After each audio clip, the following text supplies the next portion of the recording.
This is Just Zach and Spirit Show. So you've published quite extensively then in terms of you needed those 5 publications within the 3-year period of time. Yeah. I know you've published with Camille, your wife, before. Yeah. Besides her, because she's a given, who would your favorite collaborator be?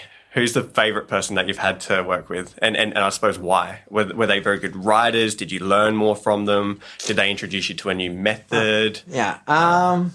Is there something about that project, that specific research that you like? Yeah. I'm absolutely... Yeah, I've worked with many different persons. I definitely know who is the person that I wouldn't like to work with again. Because when you do the word count on your papers and you see that, he wrote 2.5% of the paper when I wrote 97.5. So obviously, this is not something that I like to do again. What I agree with is the notion that now I decide what research I want to do based not on the topic, but based on the people. Okay. Yeah. So imagine that, for instance, I published on the use of humor in B2B relationships. Mm-hmm. I didn't know anything about humor. I didn't know anything about B2B, but I decided to do that because of the people I worked with on that project. I also published in JBR a paper in human resource management. I don't know anything about it, but still, it was because of the people on the project. But to get back to your question, my favorite... I have a good colleague, Jonas Almquist from Anken, but he's at Cage.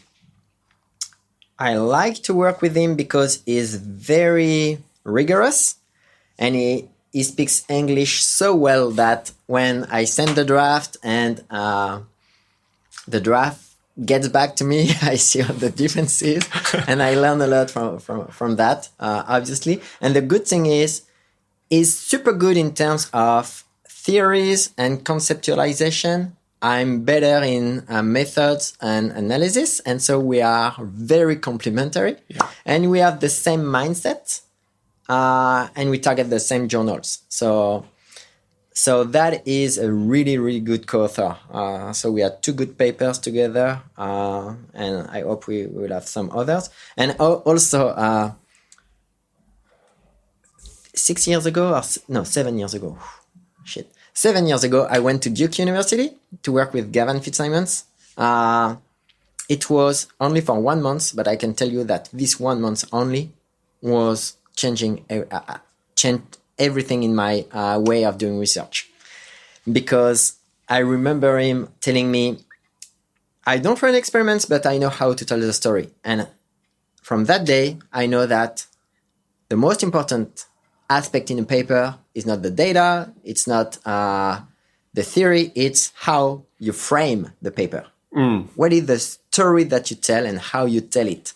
And I can tell you that it changes everything. And I learned how to write from that time. And now that when I present some papers at my school, the economists who come attend the seminar, I remember someone saying, wow, the paper is so clear, so neat, and this is something that I learned from that. And so today is the day when we submit a paper with Gavin to GACR, the Association of Consumer Research. So not ranked yet, but I guess it will be in the future. And this paper has been in the process of writing for 6 years. Wow. Yeah. 6 So years. rejected from JCR. Yeah, obviously. As most are. Sorry? As most of them are. I think their acceptance rate is like 5% or something. I guess. So one in 20 papers. Yeah. So we're trying again, and he's one of my favorite co-authors because he's so sharp, right? So he's so precise, but he's so fun as well. And he's the best in terms of methods. Honestly, he's the best. So many papers on methodological aspects that when we write a paper, I know that he's gonna pay much attention on every single coefficient, the design as well, and the guy is just cool. So no, yeah, he is one of my favorite.